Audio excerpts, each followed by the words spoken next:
this is an overview of online shopping and the impacts of Brexit, the theory and how it's operating in practice as at the end of January 2021.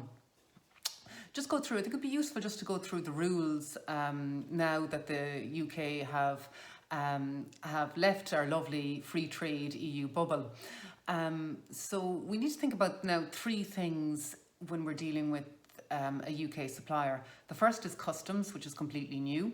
The second is VAT, which isn't new at all, but it's now on us, me and you, the customer, rather than the supplier. And the third is just the handling and the admin costs associated with those, which will probably land also on us, the customer. The first is the big one, which was customs, which was the source of most of the negotiations over the last few years. And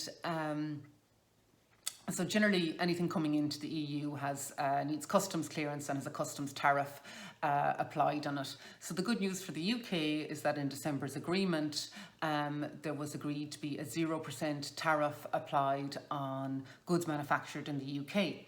However, that's great for my shoes, which are manufactured in Northamptonshire, but it doesn't extend to, we'll say, things like my leggings, which are manufactured in China. So I buy these from a UK supplier and in theory, we're subject to customs. However, the good news for customs is that it only kicks in if the value of my package is more than 150 euros. So in the case of my leggings, we shouldn't have any customs at all there. They're below the 150. But if my package, if I buy other things from the same supplier, then in theory, I need to think about customs. So what's the rate of customs? There's every product has a code and there's a rate attached to it. Generally clothes are around 12%. Electronics are good. It's kind of generally taken to be around the 0%, things like laptops. So customs may not be the end of the world, but there's an awful lot of admin associated with it, and it goes through the additional cost as well on the handling.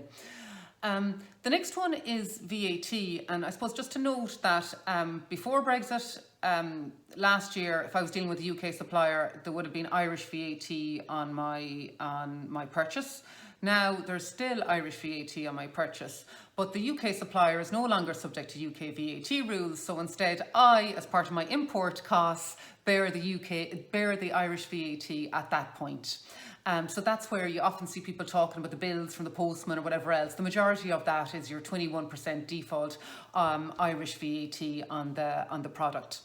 Now, conversely, in theory, on your websites, when you're looking at these websites, and they see your tricolour icon, your address being Ireland, then they should take off the VAT. So your cost should be a little bit lower than what you would have been seeing on the website before Christmas, but you need to know that when you receive the goods, you'll have your Irish VAT at 21% at that point. So that's the main difference. I suppose that's the main difference in theory, right? So in practice, the good news isn't that in practice, right? An awful lot of the UK suppliers are just agreeing that they will account for all of the taxes and the admin costs, so that what you see on your website when you're making the purchase is your final price. You're not going to be slapped with a final fee at your door. And I think now in January and for the next few months, it's probably best as a customer to go with if you need to go with the UK supplier, to go with the supplier that are offering that and offering that certainty. And it's called delivery duty paid. You need to see the DDP and it'll be somewhere, they'll have confirmed it because of special rigmarole you need to go through. Alternatively, you're bearing the cost, you'll be paying the postman at the door a fee. Now, it may not be too different. In theory, so we'll say my purchase of my shoes manufactured in the UK shouldn't be there's no customs.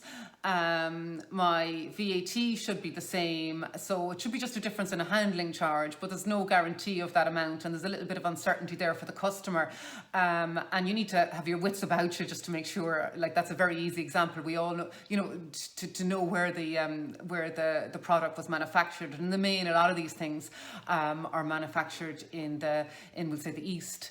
So as a customer, I'd certainly be very, very wary of that element. And also just to note that sometimes some of the smaller UK retailers may not even be set up that well, and that they charge you UK VAT as well as your Irish taxes on top of that. Now, they shouldn't be charging UK VAT, so in that instance you could potentially get a refund, but it's a real faff.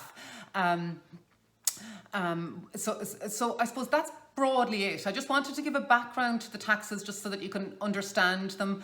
But as a rule, in practice, it should be pretty straightforward. Just try and go for the certainty. I'd always advise people to go for the certainty. Otherwise, you're taking on a risk, and you just need to make sure that you've done your homework on what additional taxes will apply. Thanks.